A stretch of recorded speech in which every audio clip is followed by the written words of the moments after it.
एक फकीर था, हसन। उसका एक बहुत ही सुंदर पुत्र था, एक बहुत ही बुद्धिमान और प्रतिभाशाली लड़का। उसकी हंसी ठिठोलियों, प्यारी प्यारी बातों, नटखट हरकतों और बुद्धिमानी भरे कामों से पूरा गांव प्रभावित था। पूरा गांव उस लड़के से बहुत प्यार करता था। हसन भी अपने बच्चे को बहुत चाहता था। लेकिन एक दिन अकस्मात किसी बीमारी के कारण उसकी मौत हो गई। बहुत छोटी उम्र थी उस बालक की, यही कोई 8-10 साल का रहा होगा। उस बालक की अकाल मौत की खबर से पूरा गांव भौचक्का रह गया। पूरे गांव में सन्नाटा छा गया, मानो पूरे गांव ने काम करना ही बंद कर दिया हो। पूरा गांव उस बालक को अंतिम विदा देने इकट्ठा हुआ। सारा गांव बहुत उदास था। हसन ने अपने पुत्र के शव को देखा। वह बहुत देर तक देखता रहा, लेकिन उसकी आंखों में एक आंसू भी नहीं आए, बल्कि वह हंसने लगा। लोगों को विश्वास नहीं हो रहा था। उन्होंने पूछा, क्या तुम पागल हो गए हो? लगता है तुम्हें बहुत गहरा सदमा लगा है। उसने कहा, यह कोई सदमा नहीं है। मैं बहुत दुखी हूं। मेरी पीड़ा की कोई सीमा नहीं है। यह मेरा इकलौता बेटा था। मैं इससे बहुत प्यार करता था।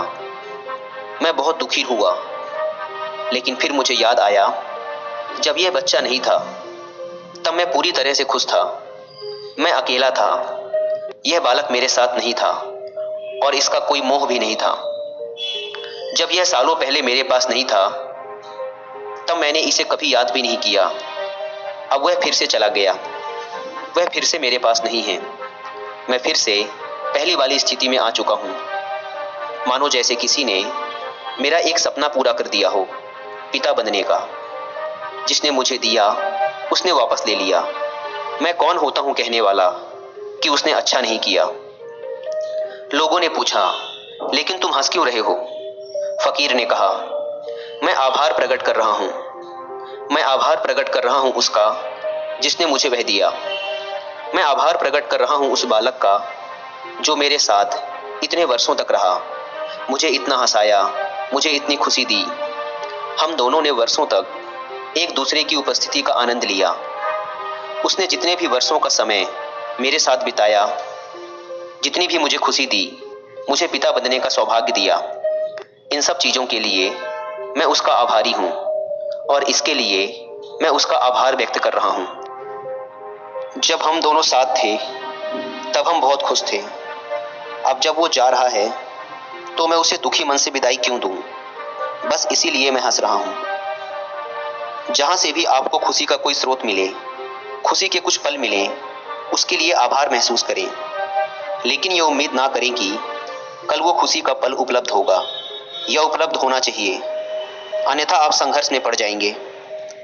बस वर्तमान में जो भी खुशी के पल हैं उन्हें पूर्णता के साथ जिए। क्या पता कल वो रहे ना रहे। सद्गुरु ओशो भी कहते हैं, सबके प्रति कृतज्ञ रहिए। अपने मन में सबका आभार प्रकट करें, फिर चाहे वो आपके मित्र हों, आपके दुश्मन, अच्छे दिन या बुरे दिन। क्योंकि यदि आपके दोस्तों और आपके अच्छे दिनों ने आपको सहायता और खुशी दी है, तो आपके दुश्मनों व बुरे दिनों ने आपको मजबूत बनाया है। इस दुनिया में ऐसा कुछ भी नहीं है जिसका हम आभार प्रकट ना कर सकें, क्योंकि हर एक घटना जो कि हमारे आसपास हो रही है, उसने हमें व हमारे व्यक्तित्व को बनाने में एक महत्वपूर्ण योगदान दिया है। आजकल हम देख रहे हैं कि लोगों के पास जो है वो उसके लिए शुक्रगुजार नहीं है, बल्कि वो उसके पीछे अंधे होकर भाग रहे हैं जो उनके पास नहीं है।